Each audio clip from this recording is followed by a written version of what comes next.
अधर्मेणै धते तावत् ततो भद्राणि पश्यति ततः सपत्नान् जयति समूलस्तु विनश्यति। ठीक हो।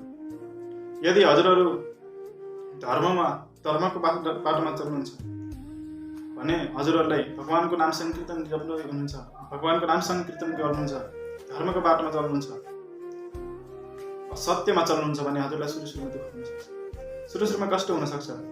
जसले पाप गर्छ त्यसले धन सम्पत्ति, ऐश्वर्य, धन सम्पत्ति, ठुला गाडीहरू, बिल्डिङहरू पाउन सक्छ, धन सम्पत्ति हुन सक्छ। त्यसको सुरुमा त्यसले आफ्नो त्यो धन सम्पत्ति हुन सक्छ, त्यसले सुख शयन, सुख भोगिरहेको हुन्छ, आनन्द प्राप्त गर्छ, आनन्द भोग्छ। त्यसको आफ्नो शत्रुमाथि विजय प्राप्त गर्न सक्छ, चिल्लो गाडी चढ्छ, हिँड्छ, सुख शयन गर्न सक्छ, भोग्न सक्छ। तर त्यो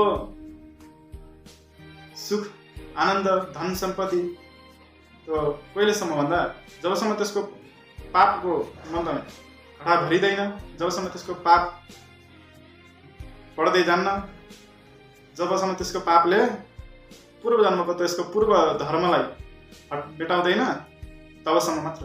जसमा त्यसको पूर्व जन्मको धर्म अनि यो जसले जति धर्म गरेको छ त्यो सबै मेटिन्छ, त्यो पापले चाँडै मेटाउँछ। अनि त्यसपछि त्यसको फेरि त्यसले आफ्नो वंश नै नाश गर्छ, अधर्मले आफ्नो वंशलाई नै नाश गर्छ, आफ्नो जगसहित नाश गर्छ। यसले राम्रो गराउँदैन, सबैलाई नराम्रो नै गर्छ।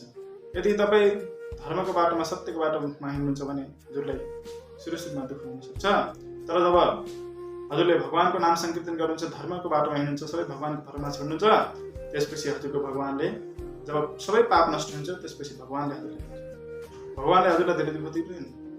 जो धर्म भगवानको भक्तिमा चल्छ, भगवानको संकीर्तन गर्छ, त्यसलाई दुःख हुँदैन।